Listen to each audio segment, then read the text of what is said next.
I mean, Tentacular automatically, like right off the bat within the first few minutes of the film, has got some very Terry qualities, specifically there the it pet is. popping. What are some of the other qualities that you worked with the animators that you wanted to imbue Tentacular with? I have to say there was a lot of arrogance that I have.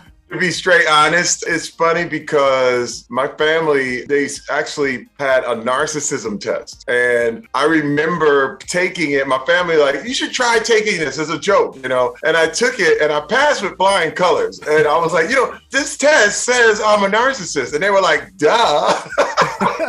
And when I look at it, it's kind of some of the things where, you know, as an actor, as an athlete, there is a bit of bravado that you need to overcome your own fear, your own self-doubt, but it can spill over into bravado and, you know, narcissism. And so I had to learn literally after years of playing in NFL and even early in my acting career that I had to tone a lot of that down later. You know what I mean? But when it was time to play Tentacular, it was time to pour it all back on. Yeah. Literally, I'm like, it's Terry Tentacular. You know what I'm saying? It all kind of rolls. Tentacular Cruise is what it is now. Terry stars as the big bad in Rumble, an animated film about pro monster wrestling, available to stream now on Paramount+. Oh, you missed this? Forget about it, because you ain't ever seeing one of these again. One of the themes that I really loved about the film was kids following in their parents' footsteps, but doing it in their own way, like trying to live up to a legacy and at the same time carving their own path through this industry and this monster wrestling. But you've got kids, it seems like a few of them are following in your footsteps in the arts. Do you guys have those conversations about like, you don't have to do it my way, I want you to do it your way? How do you juggle that, you know, that balance with that? Yeah, you know, I'll be honest with you, you know, I've had kids since I've been married. So, you know, I've been married 32 years. So my kids range in age of 34 all the way up. All 5 kids range from 34 to 16. So with the first 2, I got it all wrong. You know, I was like, do what I do exactly the way you're supposed to do it. And what I realized later on in this whole course is that the world changed and the rules that I was going by that helped me growing up is not going to help the new generation.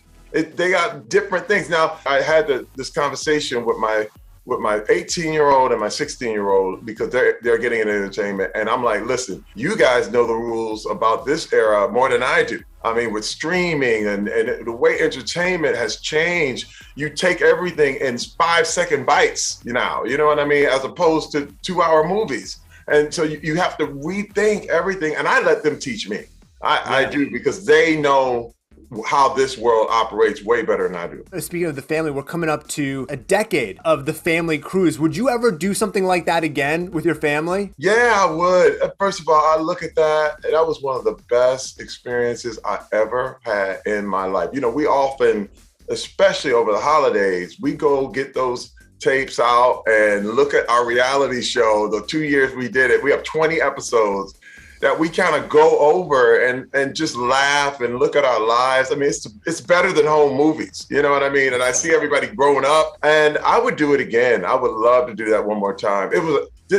We made reality TV a great experience for us because we determined how it was gonna go. We didn't really wanna we were like, look, if you're gonna put any kind of conflict, it's not gonna be in our house. The conflict is gonna be our daughter's trying to get to college, or this is my son's first day of school, or my wife is starting a business. It's not going to be where we're fighting with each other. And that's the one thing that we knew, if we just stayed away from that, we could have a good experience. Speaking of bringing things back, I mean, I know it's not been too long since Brooklyn Nine-Nine said goodbye. What's the text chat like these days? Do you guys have plans for a future? You know, not now, but down the road. Yeah, it would be great to get together. You know, I think everyone is open to it. When you look at what streaming is doing, and you also look at how many shows have been brought back. I mean, it's wild. Now they're bringing back, you know, different strokes and facts of life in different iterations, you know? So we know that there's going to be a comeback sometime.